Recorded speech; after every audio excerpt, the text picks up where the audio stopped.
Welcome to The Golden Shadow. My name is Alyssa Polizzi. And I'm Arran Rogerson. And today we are diving deeper into dreams and how to work with them in a series.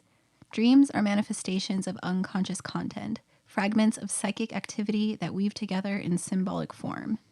If you pay attention to your dreams over a period of time, you begin to see patterns, recurring imagery, and themes that speak to the greater narrative of your life. So, Arran, what are your thoughts on dreams and their evolution as a series? This is round 2. We already talked about dreams. We did. In episode 6, I think it was. Something like that. We should know our episodes better. But this is our second round. We're going to dive a little bit deeper into this interesting realm, specifically the concept of the dream series or the ways in which dreams might be linked together with common themes or patterns or imagery that may evolve over time to reflect some change within you. Yeah, this is a particular focus for the Jungian perspective of working with dreams. I'm sure there's a lot of other lineages that do the same thing, but if you read kind of Jungian material, you'll see the focus of dream series because it really allows you to catch these glimpses of what's occurring nightly and how these things are kind of shifting and changing, week over week. And suddenly there's new insights that really come from recognizing these patterns. Right. And it's important that we kind of remind ourselves what we are talking about and what we're not talking about. A dream is the ego shifting. We go to sleep and the unconscious kind of comes more to the surface and sort of starts to express itself. Yeah.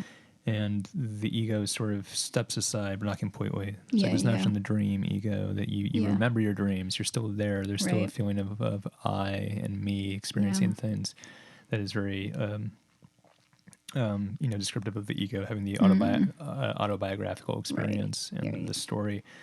But that continuity is like totally out the window when you dream. Right. There's a lot of things happening when you dream where you might find yourself like on an airplane and then on top of a mountain. Yeah. You don't seem to think, well, that's kind of strange. Like, why am I here? Yeah.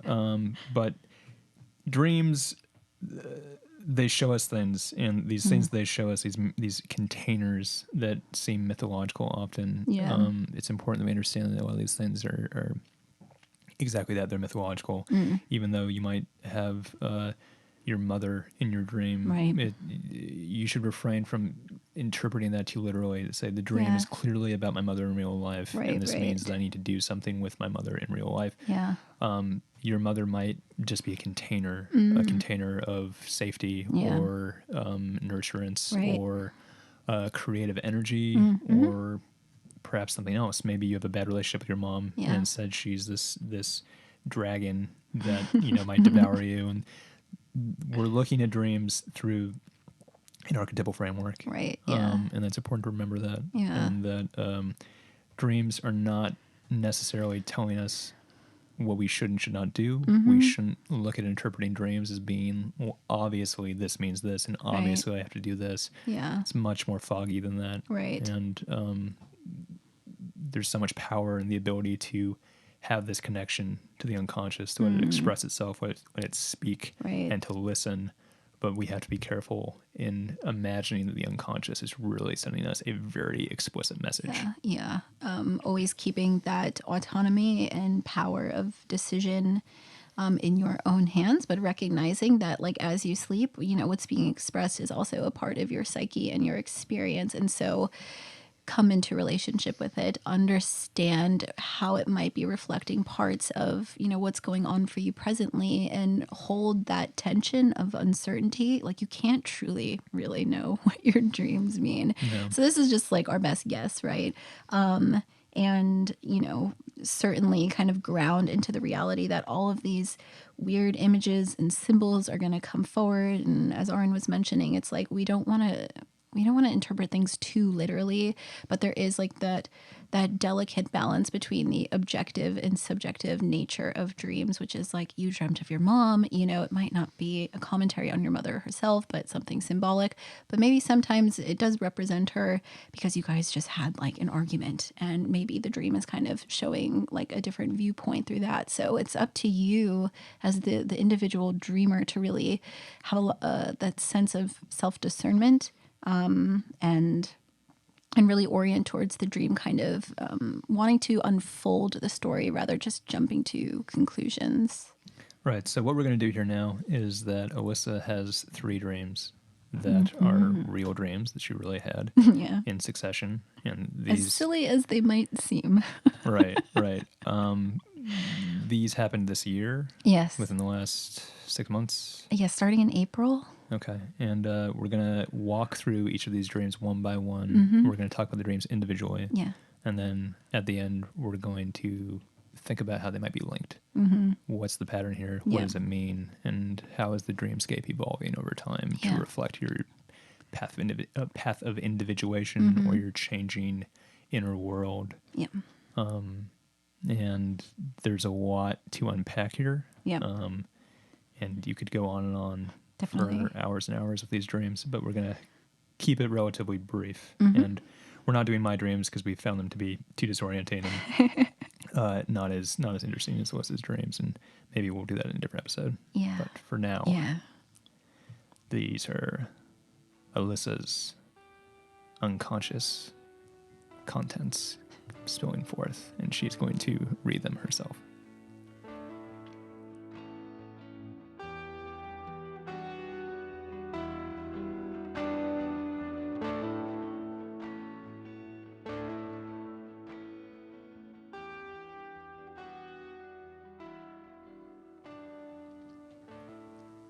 I'm running down the street from my house, and a dark and threatening entity is chasing me. It feels hopeless, like I'm being toyed with and escape will be impossible. As I'm running, it shoots something at my leg. There is a sense that it will paralyze me, and yet I continue to run. Suddenly, there are 3 animals running with me. 2 of them are large wolves, or possibly huskies, one black and one white, and there is a smaller third dog that seems to be wounded or malformed. I am holding that dog's collar as I run. Suddenly, I become fairly lucid in the dream and realize that I can turn around and interact with the entity giving chase. I stop, turn around, and can't really tell what is there. The entity is formless in a way. I ask it, "What does it want of me?" and it doesn't answer. I demanded a reply, and it did not give me one. I turn from the entity and continue running with the 3 animals. This is a powerful dream.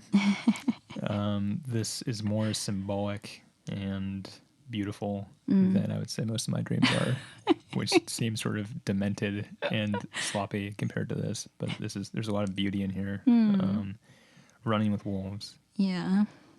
The black and white wolf. Right. The coloring. I'm glad that I wrote that down. Point number 1 for everyone listening, like write down those little details because those are symbols in themselves, right?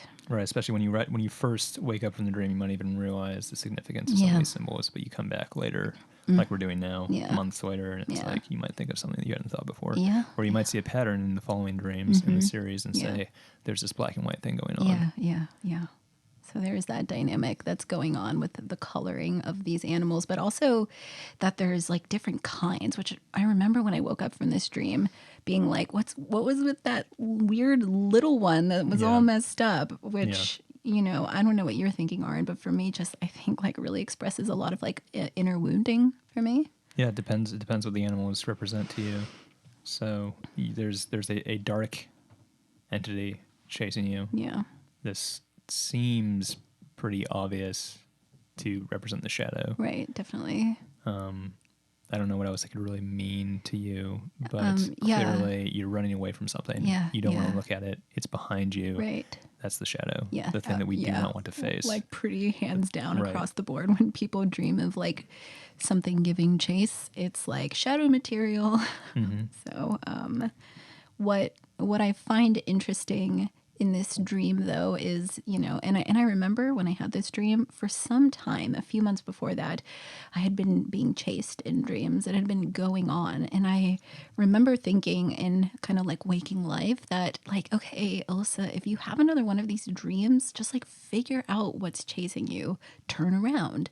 You might be able to just plant that idea in your head and maybe like the dream ego will do it. And then, you know, in this dream, it happens. And so it's kind of odd what happens after that. Right. So you're terrified of this thing. Yeah. It's going to shoot you. You're afraid that it's going to paralyze you. Yeah. And that's how the shadow feels to us. Yes, as something that will consume us, that will eat us alive, and we have to keep running. Yeah. Like, just keep running, even though that's exhausting. The animals that run with you, you have a special relationship with wolves. Yeah. Right. I don't know if that's been brought up in previous podcasts or not, but I don't think Alyssa so. likes wolves a lot. She really likes dogs a Dogs, lot, yeah. but only a certain kind of dog. So she really likes beautiful, husky, wolf-like dogs, and she really hates all other dogs and finds them to be ugly. So it's interesting here. I like dog breeds that really seem very natural and not overly bred. I think that's the problem. As opposed to like abominations that have been like bred to have chihuahuas, small it's like, legs. I can't believe you're still like 98% wolf. Like, what Right. happened? Your bulging eyes and your little body, you're so weak Right. and sad. It makes me feel sad. Yes, hate is a strong word. I'm exaggerating a little bit when I say that Alyssa hates all other dogs. But she has an affinity for wolves. Yes, yeah. And there's 2 wolves in the stream that are running with you. And so there's strength, there's guardians, perhaps. Yeah, guardians, yeah. Maybe they represent different sides of the self or the Jungian self or something like that, the things that's going to guide you to ascent to become the person that you're meant to be. Yeah. Perhaps, but spirit animals. Yeah. We have this notion that's pretty stereotypical in our culture now, like the spirit animal, the guardian animal, the power animal, and that seems pretty clear that this is what this is. Yeah, I think that the wolf has just kind of like slowly come more and more into my life over the last 5 or 6 years or so, and it's become a recurring dream symbol for me that is certainly, I love the word you used, guardian. I think the wolf or like this kind of husky like dog will often show up for me in a way that is revitalizing, or I feel a lot of power from it. It sometimes feels like it's guiding me out of a situation. And in this case, with this dream, I'm running alone at first, and I'm trying to get away from this entity. And then the 3 animals show up, and I am kind of like pulling this more wounded version of an animal, of the dog, by the collar, which is interesting because the wolves are, untamed. They're still wild. There's this deeply kind of instinctual element to it, specifically being like these type of more wolf looking dogs, and they don't have collars. But this other one is like, it's more trapped, and it's wounded. And I think that's beginning to set up the commentary around some of my dream material, which is basically like my own inner development around a sense of wounding. Right. So the third dog maybe is baby Alyssa, the Alyssa that's kind of scared and sad and wounded from your past that you are carrying around. You can't abandon. It's you. It's part of you, but it's almost like this thing that is dragging you down, slowing you down, that you have to take care of. And that's true in all of us. I mean, that's a very powerful metaphor for all of us, is the inner child that's afraid and hiding, that we carry with us and comes out at inopportune moments. And it's almost like if the shadow, the thing that's chasing you, if it gets the little dog, it's all over. Like you can't just leave the little dog behind. So it's up to you and the 2 other dogs to all stick together. Yeah. And so all the dogs could represent different sides of you. The black and white sides, maybe that's sort of like this Apollonian Dionysian thing, or the yin yang thing, the side of you, this way of striking a balance within you. That's really the whole or complete self is sort of has this chaos order balance inside of them, not going too far to either side. Right. And the wounded baby dog maybe needs to be given some extra assistance, and maybe it'll ascend into a wolf dog eventually, a more complete version of itself. Yeah. I think another interesting part of this dream is the lucidity dynamic. I'm not really much of a lucid dreamer, but I will become aware sometimes in my dreams, and when it happens, I don't know. I don't really know for people who do lucid dream, like how much they can really control things. But for me, it's almost just like the dream ego becomes more aware, and regular consciousness kind of comes a little bit more online, that it allows me to kind of shift something around, but not in any crazy way. Like I can just like snap my fingers and now we're in the middle of an ocean. It doesn't quite work like that with me. But in this case, you know, I had this moment of awareness, and it was kind of like some part of me remembered, hey, you should turn around and look at the thing and ask it what it wants, which it'd be really nice if it answered. But I find it most compelling that this unconscious shadow dynamic did not respond. And I remember being in the first moments of waking after this dream and just being like, damn it. Yeah. I wish I knew. Well, that would be too simple, right? It would be, and that's why I like it, right? It's like Shadow, you don't. what do you want? Yeah, And exactly. it's like, Tell me how to integrate you. I want you to do this thing. And you're like, okay, got it. Like shadow integrated. Like it's not that simple. No, I love that. It's almost like the smack of the hand from the parents, like get back in line and you know, do the work. Like you don't want to do the homework, you don't want to study, you can't cheat. It's like get back in it. But just the act of turning around and the act of asking it a question, facing the shadow, confronting the shadow in itself is already a powerful act. Oh yeah, yeah. That means something. And so I think that act in the dream represents that you are ready to confront the shadow. You are ready to do what is difficult and painful and sort of take on this dark, traumatized energy within you. Yeah. And it's not simple. But that's something, just that. Yeah. Being able to turn around is better than what we're going to do just by default, which is just keep running. Yeah. And I think just as we move into the next few dreams, like I think it's always helpful, especially if you're doing personal dream interpretation, to look at the context of your life and what's happening presently and what are the dynamics that could be fueling. And I think a lot of what these dreams are centered around is certainly moving into a pretty new chapter in my life that probably a lot of us have experienced with the pandemic and shelter in place. And for me, like there was like a big change in my everyday and my work and being faced kind of with these new challenges and hurdles that felt really scary, like putting myself out there. I'm like, I'm no longer doing my client work in the community and teaching classes in the community. I have to go online. And I was like really struggling with that at this time, really sort of a lot of fear and uncertainty and not believing in myself enough and just having to face that. So that I think is a lot of what these dreams are speaking to, and we'll kind of unpack that a bit more.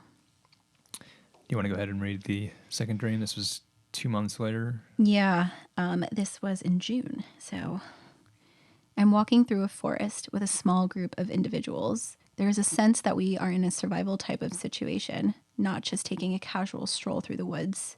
We come across a dead bear on the path ahead. The group I am with seems worried and frightened, but I feel curious. I walk over to the dead bear and begin removing its hide. I feel a type of reverence for what I am doing. I finish removing the skin, and suddenly it is a wearable coat of the bear's fur and head. I put it on, and the dream ends. Again, really beautiful.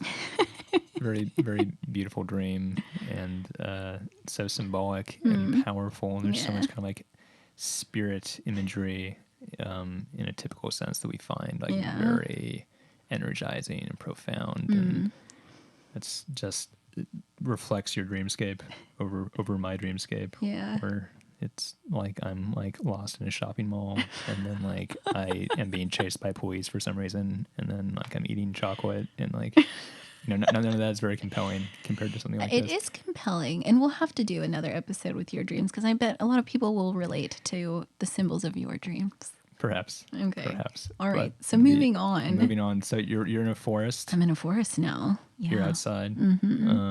The symbols of nature are always indicative of a feeling of creation and complexity and the unknown, which points further, I would say, into the unconscious. Yeah. The unconscious realm, which is this pool of creation, this pool of wild energy that everything is born from. Yeah.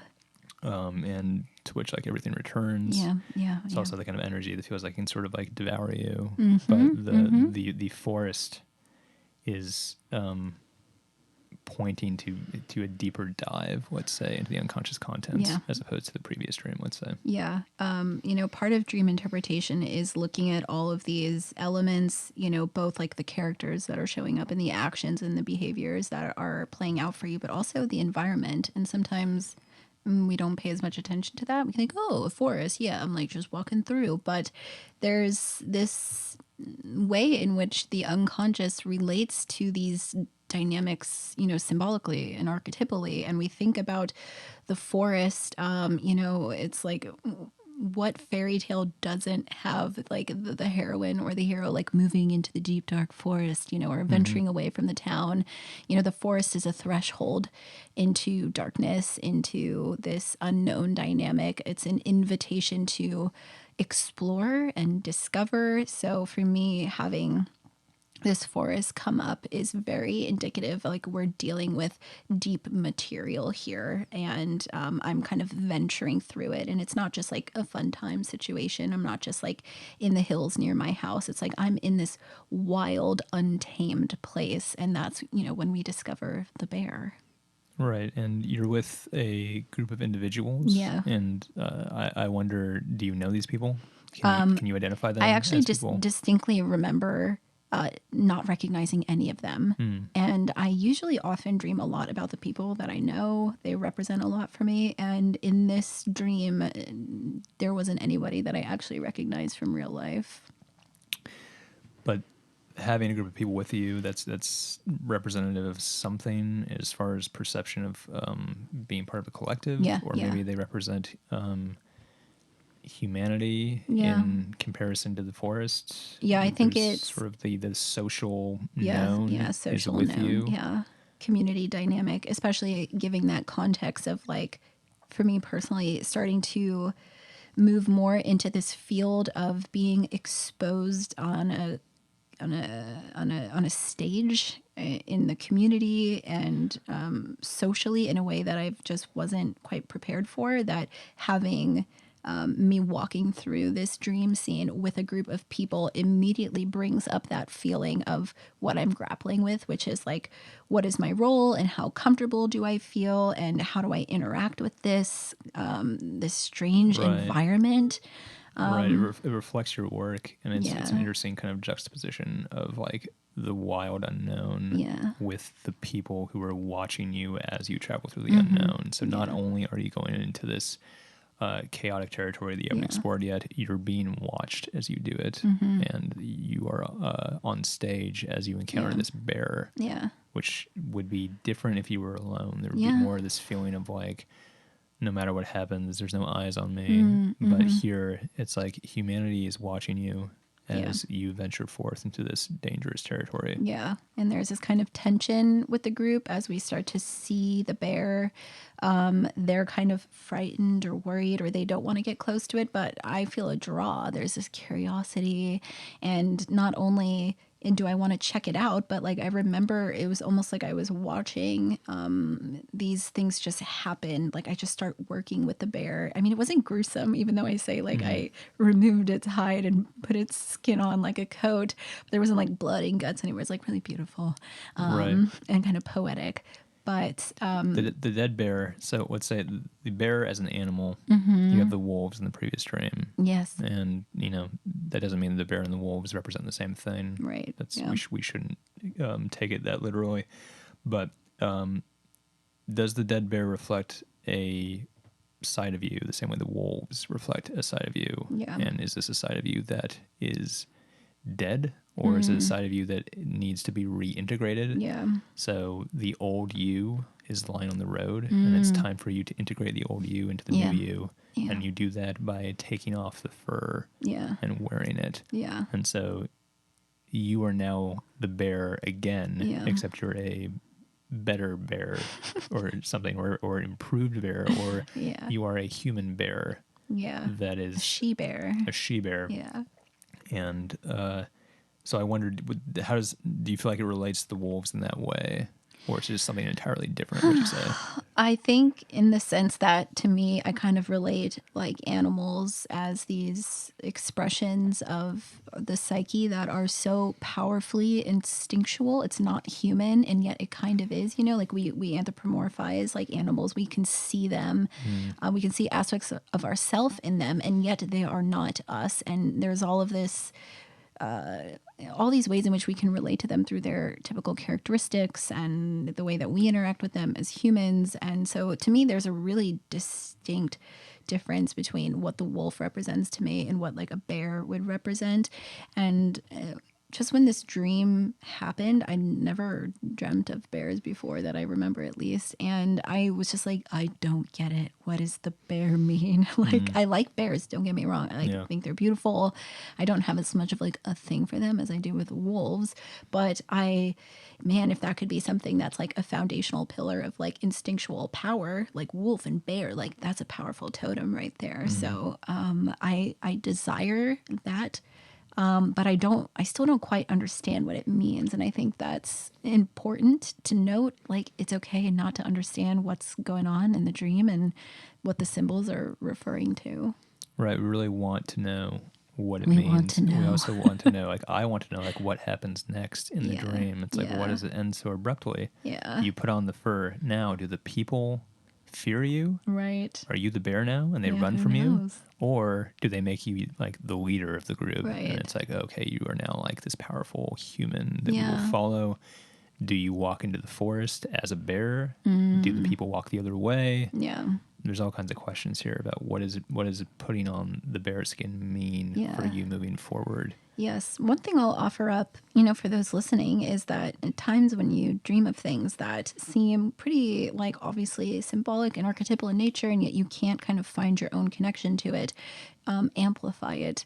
Look in mythology or look in typical symbolism and try and find where does that pattern, that archetypal pattern often show up, and does anything resonate from that pattern into what might be being expressed through you. And one thing I found in a little bit of my research with people wearing bear skins is that in ancient Greece, these young girls who are part of like an Athenian cult would go into the woods, and they would do all of these rituals around Artemis, which actually is like, a goddess that I really kind of love. Right, the symbol that we have on the podcast on YouTube, at least, if you're watching on YouTube, you can see this, that there's a symbol of the sun that we use for Apollo. my name, which is sort of the Apollo notion, and I'm sort of like the Apollonian side of this duo. Yeah. And then Alyssa's symbol is a moon with a bow. Yeah, it's Artemis. And that's the Artemis symbol, representing kind of more the Dionysian side, I guess. Yeah. Using that dualism, but Artemis and Apollo are brother and sister. Yeah, so there's twins. another sort of dualism going on there. Yeah, and Artemis is, goddess of many things, but also of the hunt, and she's often imaged with bears, wolves, deers, just lots of animals, and she's got this really kind of like natural element of kind of moving through nature and kind of calling upon those instinctual animal energies and being a part of it. So anyways, you should look up Artemis if you haven't, because often she's depicted as looking a lot like Alyssa in a way that I actually find to be pretty interesting. Just like big curly hair. yeah, big like dark curly hair and kind of the build, the sort of athleticism, but like the muscularness. There's I mean, I'm Sicilian, and then that's kind of of Mediterranean people. So Greece, Roman. Sicilian, it's but despite similar. that, the depictions of Apollo often look like me too, and I'm definitely not Italian looking. True. So he's like very lithe, kind of. Like thin and kind of pale, and has like usually sort of like light colored, like blondish. Yeah, it is true. I think like kind that. of being like of the sun. Yeah, of the sun, exactly. He's colored in that way. Though he's pale, and I'm super pale, and you wouldn't really say I'm of the sun, because it's like well, you should get out more, Arran, if you're actually of the sun. Anyways.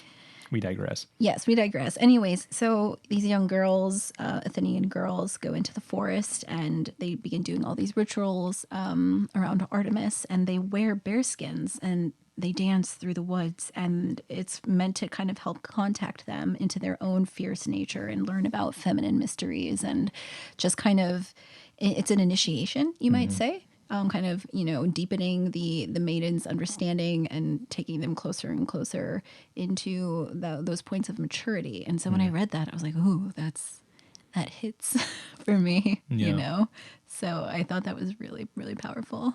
Yeah, it's an interesting combination of images. I think that the maiden wearing the skin of like the most fearsome beast in the wild, and that sort of combining the innocence and the helplessness often that we sort of think about with the maiden is something that's like fragile and pure and needs to be protected. And then here she is like wearing the monster's skin, and that sort of mingling of energies I think is interesting. Yes, there's also, information about, in sort of like Norse mythology, that Odin's berserkers, they wore bear skins as well. And that helped connect them to superhuman strength and like this power and this vitality and this instinctual nature that really kind of allows you to like draw on these deeper wells of your own sense of presentness and strength. And of course, like the berserkers were like crazy warriors, and the Athenian girls are just like dancing through the forest. But the symbol is still kind of the same, right? It's like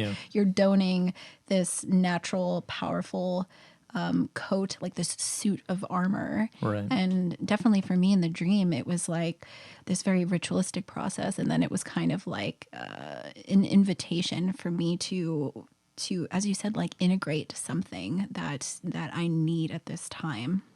Right. Just not to go too much deeper into this, but this discussion made me think of that movie, The Revenant. And Yes. Leonardo DiCaprio's character, he is like a wild man, a mountain man. He's a trapper. He's as much as a human can be like one with the wilderness. True. That's him. Yeah. And the story is all about him being attacked by a bear, almost killed by a bear. But he kills the bear, and then he wears its skin for the rest of the movie. Yeah. And he like even has a necklace of its claws. Yeah. And it's almost like the ultimate symbol of dominating nature is like wearing bear skin. Yeah. Almost like Yeah. there's nothing that could prove more that you are someone who can survive in the wild than wearing like the most fearsome monster's skin Right. on top of you. Right. So just the symbol of it is incredibly powerful of conquering nature. And I think that's very interesting. Not that that's necessarily what it means to you in your dream, but perhaps it does. No, I think that's part of what is being connected to. Like there's this deep, I don't know if I would call it like my ultimate power, but there's something that's really needed at this time, something I really need to integrate that I'm scared of. It's like, you're afraid of your own power. So it's like, I think I kind of am. And this dream has like begun the symbolic expression of that, and it begins with the bear. And I just, by the way, like really love the bringing in of the kind of pop culture mythology, the Revenant, because whenever possible, it makes it easier for laymen to find what we're talking about accessible. Yeah, and because you see that these things continue from thousands of years ago in ancient mythology, but also we still see these things today. So Definitely. look around you, because you'll find those patterns for yourself to relate to. Okay. All right, third dream. Okay, here we go. I was hiking up a mountain trail with a small group. The trek felt strenuous but invigorating, and I was excited to get to the summit. I hear a rush of noise, and a pack of wolves were suddenly upon us, rushing by me. There were many large black ones and some gray and white. People in my party seemed frightened, and I called out to just let the wolves smell you, stay calm, and not to run. A wolf came up and pressed its muzzle into me. Suddenly, there was a large bear at the top of the trail, and I feel fearful and distressed. In an attempt to get away, I climbed into the trees and jumped from branch to branch. That seemed to be the wrong move, because the bear gave chase.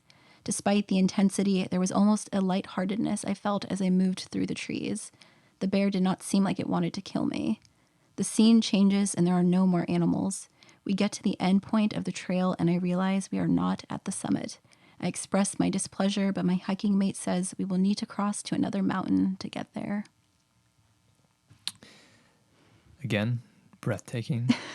The imagery Why, here thank you. is so powerful and profound, and the patterns here are pretty obvious. We don't really need to tell the audience, like, there seems to be repeating themes here. It's like, it's pretty explicit, but still, you're in a small group. Yeah. Again. In a group again. You're also in the wild. Yeah, in the wild Again. And this is a different wild. There are mountains. And you're going up a mountain. Yeah. And that's a pretty powerful symbol, Yeah. and always has been Yeah. throughout human history. The notion of the mountain, this thing that rises up and reaches towards heaven, the thing that all water comes down from and feeds all the life that surrounds it. And the mountain is really this universal symbol of individuation. Right. The idea of climbing the mountain, you're doing something that's strenuous, dangerous. It doesn't really... It's not pleasurable in the sense that, like, you know, like, oh, this feels so good to like go up the mountain. Like it's kind of, it's difficult and it's hard. It takes a lot of energy out of you, but there's something about climbing this thing that feels good. Yes. You're accomplishing something, you're rising up, you're ascending, you're going towards the peak. Yeah. Something that you're aiming for in your life that you're struggling to get towards.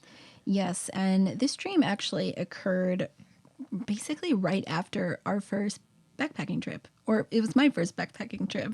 And having that experience of moving out into nature and doing this deeply strenuous, difficult, challenging task, and yet feeling all of this reward afterwards was something. I mean, it was my first time like on a backpacking trip, and it was not easy, but it was really powerful for me. Yeah, this was in Yosemite, and this is before the fires broke out and all that. But we did kind of do a harder hike than you were probably prepared to do. We did something like 35 miles in 3 days, a little bit more than that. So it was a pretty intense outdoor experience. Yes, but I felt really kind of at the end of it, you know, this sense of accomplishment and realization of a lot of my own willpower and accomplishment that, like, I think you only get after you've pushed yourself to a type of limit. So I'm having this kind of come into the dream, and I'm feeling those things like, yeah, this is a pretty strenuous hike, but it's invigorating and I'm excited and I really want to get to the summit. Like I remember really distinctly feeling that there's something up there and there is something I'm trying to obtain. But, you know, when the dream ends, I realize we're not there. Like, in fact, we're not even there. We're like not even close. And I think that's another kind of fun trick that the unconscious symbol is playing on me. So you're in a group again, and the group perhaps is symbolic of a realm that you're entering in, where you feel visible, where you're putting yourself into the world of community and the mingling of many personalities and many strangers. And there's something about that is stressful compared to doing things alone. But I think what's also interesting, you know, this kind of speaks to the dream series, is the dream I had before this one. I was in the group and they were frightened and kind of worried about the dead bear. And in this one, the group is kind of freaked out about the pack of wolves. And in both cases, I feel like I have to kind of like rally some part of myself, or I know how to kind of navigate it. And I think part of what's like going on for me, also these undercurrents of experience, is like, I don't know how to trust kind of what I'm moving into. Like, I don't trust the collective. I'm actually kind of scared, you know, of, and so there's just like this disparity. Like, they are on my team, right? I'm like trekking with these people, and yet I don't feel like we're on the same page. And that's kind of happening in both dreams. So there's certainly something that's speaking to like an individual need and self-reliance versus kind of like what's happening with the greater group around me, and just kind of feeling that tension. So there's wolves again. But wolves. This time it seems like there's more wolves. Yeah, there's like hella wolves. They're not really running with you. In some sense, they don't seem as personal in the dream as much as they seem more of kind of a energy that you are familiar with. That you can tap into, but it isn't really something you own. No, perhaps. Definitely not in this case. And, you know, if I kind of put myself back in that feeling experience of the dream, I recall like just this sudden rush, like a gale force. And it's like this wolf pack, like there's a lot of them and they're rushing by. And I kind of think about this idea of climbing the mountain as this process of individuation. It's like, what are the forces that are supporting me, sometimes very directly and sometimes kind of tangentially, like what's creating that momentum. And I think like whatever the wolf represents for me is something that even when I forget about it, it's there, you know. It's certainly not part of like my trekking party, yet there it is suddenly. And I feel that connection. It's like I know these animals, like I know how to interact with them, and one of them kind of comes and presses its muzzle into my face. And so it's like this reminder, this moment of maybe even like kind of giving me strength to keep, you know, up with my hike. Yeah. You know, but then the bear comes. Right. So the bear as a contrast to the wolves. Yeah. Like the wolves are friendly to you, and they represent strength and support. And there's sort of a manifestation of the wild or the unknown that feels empowering, that you can approach and say, I feel at home here. Yeah. And then busting through the wall is like, oh, there's the bear again. And that's like the you know, the shadow side of nature. The bear was dead in the last dream, but now this bear is alive. And I think it's interesting to see the bear again. It's been 3 months since the previous dream that I talked about. And I don't think, if I'm being really honest with myself, I've done like a particularly great job of like integrating my bear coat energy and like qualities. Like, it's like, yeah, I've made some progress and I'm feeling a little bit better, but like I'm still struggling. And I think, you know, if I'm really trying to be critical with myself and consider what these symbols are talking to, it's like the bear has returned, and it's not even dead this time. It's not like, here's the offering, put it on and wear the coat. It's like it's chasing like, me where's now. my fur? Yeah. I was asleep. But the fact that it busts through and you know, it's not a friendly energy. It's not the wolf that pushes its muzzle against you and feels nice. I'm threatened. It's chasing you. Yeah, You're I'm threatened, and you try to escape. You try to escape into the trees, into the forest, so you kind of escape into the unconscious, as opposed to maybe running back down the mountain, back into town. It's true. It's actually a good point. Hopping in a Jeep, which is like, again, another manifestation of sort of the known, of like the city. And it's like, well, we got to get out of the unconscious, like, because it's too scary here. It's like you don't do that. You kind of lean into it almost. Yeah. It's like, I'll go into the trees. It's like, that's not a good idea for running from a bear. I know, it's to, really like, stupid. Go into the bear's realm. Bears are really good climbers, guys, by the way. Right. So this is interesting, this idea that you kind of lean in as opposed to recoil, which is... Thanks. That's so nice. I didn't think about it like that. Yeah, I mean, maybe, or maybe it's just indication that you're stupid and, you know. Yes, I'm just a big dum-dum. You just leap into the bear's cave to hide or something like that. No, I think you have a point, because after that, it was like, oh, the bear doesn't want to kill me. It was almost like there was like, not like it was like jolly. I was still like running and jumping from like branch to branch, but I realize kind of, if you compare this back to dream number 1, where it's just like, my life is being threatened and there's this shadow entity and it's really scary. It's like, when the bear's like giving chase, there's this lightheartedness to it. It's almost like it's trying to catch me, but it's not gonna like, you know, just rip me apart when it does. Right. So you jump into the trees, you jump into the contents of the unconscious even deeper, and when you do it, you feel like you can actually swim, and you don't feel like you're drowning. You're like, hey, you know what? I can do this. And you're like a monkey swinging from the trees. And you're like, yeah, this is all right. And the bear's like, hey, you're all right. Like, you swim from those trees pretty well. Like, you know, maybe you are one of us. And you stop feeling quite so threatened from the bear. Right. And it's not as if like you and the bear become friends. Right. No, we but didn't. The bear kind of nods and it's like, okay. Yeah. Like, you know, like lets you stay. Good job almost. this time. Yeah. Like you've passed the test. Yeah. It's like what the bear says or something like that. Thanks, Mr. Bear. Yeah. The scene changes after that, you know, which happens a lot in dreams. It's like something was like really going on. And I think that's like a shift in perspective. And now the perspective is like, well, I'm coming to the end of the trail. And that initial goal that I had of reaching the summit, it's like, no, the journey's not over. In fact, you're not actually even like on the right mountain, or maybe you were, but now you've just got to like cross and like go to another one. The idea, like, you climbed the wrong mountain. Like, sorry, you wanted that one over there.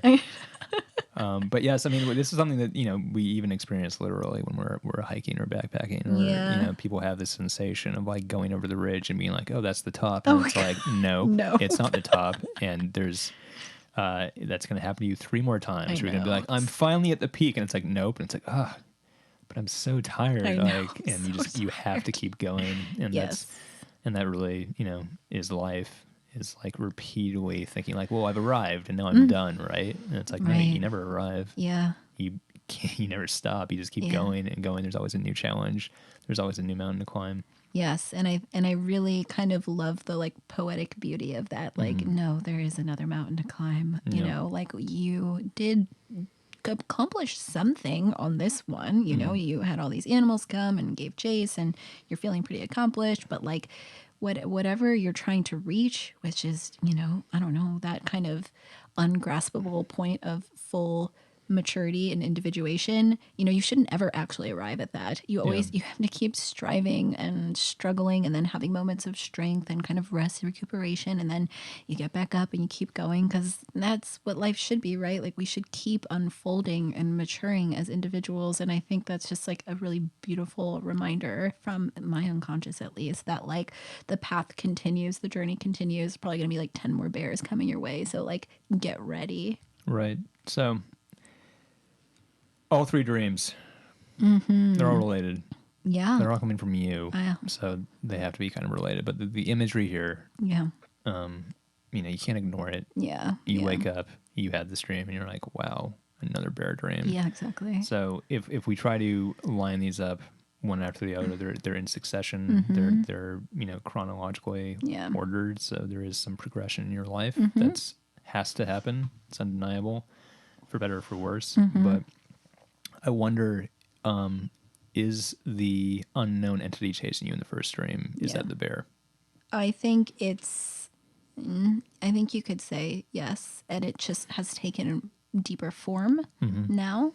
And I don't know, certainly I think like you're always probably like grappling with a lot of different unconscious material like at once, but there is like this undeniable connection in tone and theme and motif through all 3 of these dreams. And like this unknown shadowy thing did eventually sort of materialize into the bear. And so like I would hazard a guess like, yeah, that sounds about right to me. Right. So over time, and this is true about the shadows, it's something that it seems like it's just the devourer of worlds, basically, if you don't want to confront it. Yeah. And then maybe you actually do confront it and you realize you're not a devourer of worlds, you're just a monster. Yeah. And then you confront it further and it's like, you're not even a monster, you're just a bear. Yeah. And then you confront it further and it's like, you're not even a bear, like you're just like a friendly wolf. Yeah. And actually, like, you're a friend now and I can ride you and take off into the sunset. Yeah. And this is true about everything that we fear in life as well. I mean, it's just like, it always seems like the things that we don't understand are terrifying until you dive in. Yeah. And then you increase the resolution of your perspective until something reveals itself to not be dangerous at all. And you just thought it was. Yes. I think that's really sort of a natural development that comes when one's working with that unconscious shadow material and we're seeing it expressed through dreams. That often like whatever's been giving chase for a while will morph as well. And so maybe it's really obvious as it morphs, and maybe it's not. Like if you just looked at these dreams separately, you wouldn't necessarily think that shadowy, like no-bodied black creepy thing is the bear, but like actually there's other things that link it. There's the tone, there's the other symbols, and how might that shadow material be developing in your dreams over time? So you only really get to figure that out if you're paying attention to the entire series. And how long is that series going to last? When did it even begin? It's like, I don't know, it's kind of arbitrary almost. It's just like start where you can and just, see where it's going. And you might kind of have multiple dream series that are maybe speaking to like different struggles or different complexes or different goals. And they're kind of interlocking, week after week, or sometimes not for 3 months. And then suddenly you have this dream and you're like, oh my God, like that's part of like this thing here. So right. You can't expect your dreams to tell a coherent story that's like going to be obvious, where it's like, oh, like I'm going to bed tonight, like this will be episode 2.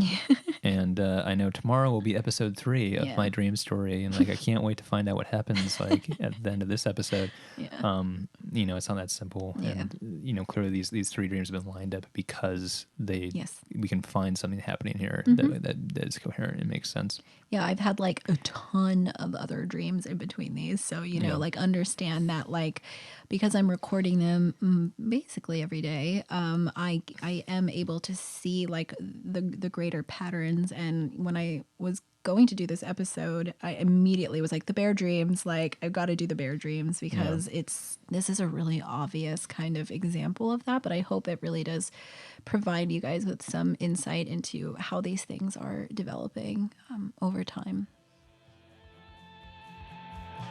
Do you have a question for us? Do you have a dream you'd like us to analyze? Is there a topic you'd like us to cover? We want to hear from you. Contact us through the submission form, which can be found at our Instagram page at Golden Shadow Podcast. Or if you're listening on YouTube, you can find the link in the description down below. Thanks for listening. See you later. If you find this podcast useful, please consider supporting us on Patreon. Go to patreon.com/Golden Shadow Podcast. Thank you.